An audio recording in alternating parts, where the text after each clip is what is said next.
خير أمة أخرجت للناس تأمرون بالمعروف وتنهون عن المنكر وتؤمنون بالله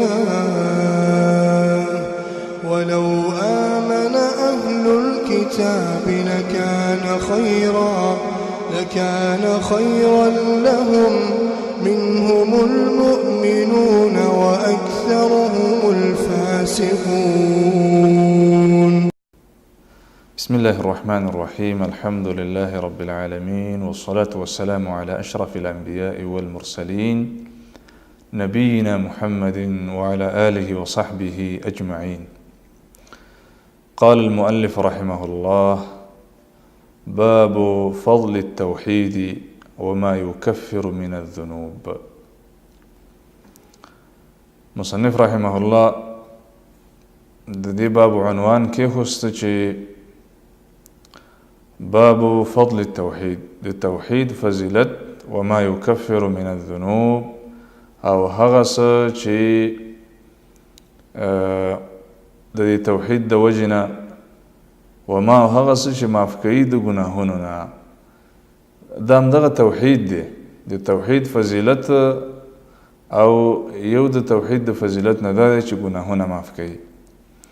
دې ته په اصطلاح د بلاغت کې وما يكفر من الذنوب دا عطف د خاص دی په عام باندې، ځکه ګناهونه معاف کېدل دا هم یو فضیلت دی او دا معاف کېږي په توحید باندې. نو مخکې د توحید عام فضیلت بیان شو چې د توحید فضیلت، او خاص کر دا واوره چې ګناهونه ور باندې معاف کېږي. دا عطف د خاص په عام باندې دا په بلاغت کې د ډېر هدفونه د ډېر مقصدونو دپاره دا راوړلی شي. کله عطف د خاص په عام باندې وي للتنبیه، کله وي للتعظیم، کله وي للاهتمام، دا مقصدونه پکې وي. نو دلته پکې دا مقصد دی چې ګوره دې نه مه غافله کېږه، او بل دا ده چې دا ډېره لوی مسله وګڼه، ځکه چې د توحید د وجې نه ګناهونه معاف کېږي. د توحید فضیلت زما محترم ورونو چې د دنیا او د آخرت خیر چې دی دا د توحید سره تړلی دی. کوم انسان ته چې دا ښکلې عقیده دا ور نصیب کړی شوه او دی د توحید په عقیده باندې سنبال شه، نو دته د دنیا او د آخرت ټول خیرونه ور جمع شولو، ځکه چې دا انسان خپل هدف ته ورسېده. نو د دنیا او د آخرت خیر دا د توحید په فوایدو کې دی، او د توحید په فضیلت کې دا خبره شامله ده. ومن فضائله أنه السبب الأعظم لتفريج كربات الدنيا والآخرة ودفع عقوبتهما. د توحید په وجه باندې الله سبحانه وتعالى د دنیا او د آخرت مصیبتونه دفع کوي، او همدارنګه د توحید د فضیلت نه غدا دی چې يمنع الخلود في النار إذا كان في القلب منه أدنى مثقال حبة خردل. د چا په زړه کې چې د وري د دانې د یو ذرې برابر توحید وي، نو الله سبحانه وتعالى که بالفرض د ګناهونو په وجه باندې دا جهنم ته لاړ شي، نو همیشه به پکې نه پاتې کېږي. دا ډېره سخته خبره ده چې الخلود فی النار، په اور کې همیشه. الله سبحانه وتعالی دې منګه د اور نه وساتي. خو د توحید دا فایده ده چې مجرمان د خپل جرم د وجې نه چې الله یې معاف نه کړي او اور ته لاړ شي او توحید پکې نو بېرته به راوځي. او بله لوی فایده دا ده چې کله توحید کامل وي نو یمنع دخول النار بالکلیه، د اور نه انسان بچ کېږي د توحید په وجه باندې. بله فضیلت د توحید دا دی چې يحصل لصاحبه الهدى الكامل والأمن التام في الدنيا والآخرة. موحدين ته الله سبحانه وتعالى په دې دنیا کې هدایت ورکوي، کامل هدایت، او امن ورته ورکوي. لکه دا مسله به مصنف رحمه الله ذکر کی په آیات کې چې الذين آمنوا ولم يلبسوا إيمانهم بظلم أولئك لهم الأمن وهم مهتدون. همدارنګه د توحید په وجه باندې الله رضا کیږي. توحید چې هو السبب الوحيد لنيل رضا الله سبحانه وتعالى وثوابه. د توحید په وجه باندې د الله رضا حاصلي، د الله ثوابونه حاصلي. او بل دا چې د توحید د وجهنا رسول الله صلی الله علیه وسلم د موحد شفاعت کوي د قیامت په ورځ باندې. ان اسعد الناس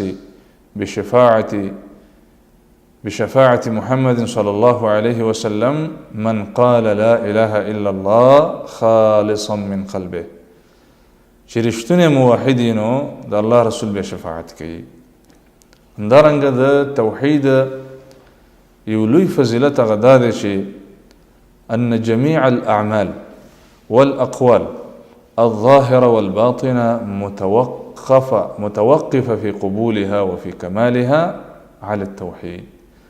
دا څومره اعمال چې کیږي، څومره عبادتونه چې کیږي، د دې قبولتیا په توحید باندې مشروطه ده. معنا دا چې د توحید نه بغیر الله سبحانه وتعالى دا نه قبلي هر څومره ډیر اعمال چې وي.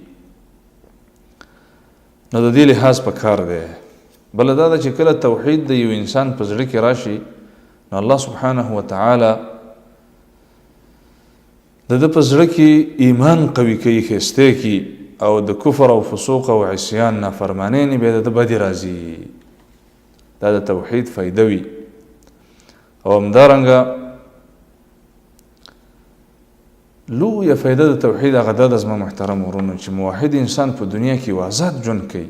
د په زړه کې صرف د الله سره تعلقي، د الله سره د مینې، د الله نه د په زړه کې ویری، د الله نه امیدي، بیغم خپل زندگی کوي او ډېر خپل ژوند په دنیا کې رواني. اگر که ظاهري د مشکلي خو د په زړه کې ډېر اطمیناني.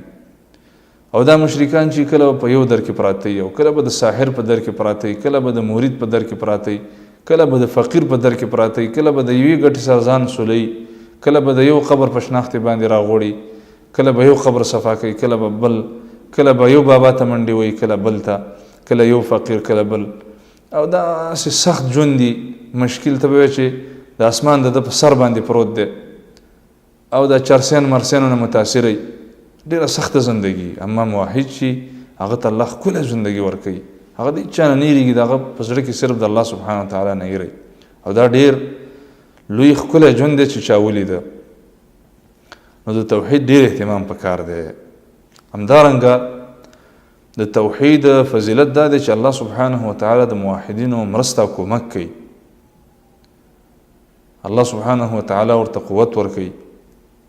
او دا چې الله سبحانه وتعالی د موحدینو نه دفاع کوي. دفاع ان الله يدافع عن الذين آمنوا. او بل دا چې الله سبحانه وتعالی موحدینو ته حیات طیبه ورکوي، خپل ژوند ورکوي. الغرض توحید ټوله فائدہ ده. توحید الله سبحانه وتعالی قرآن کریم د توحید د پاره را لګلې ده. رسول الله صلی الله علیه وسلم د توحید د پاره راغلی دی. انبیاء کرام د توحید د پاره راغلي دي. کتابونه د توحید د پاره الله نازل کړي دي. دا توحید ډیر مهم هم دی او ډیر فضیلتونه هم لري. ان شاء الله تعالی دا مختصر د توحید فضیلت بیان شه.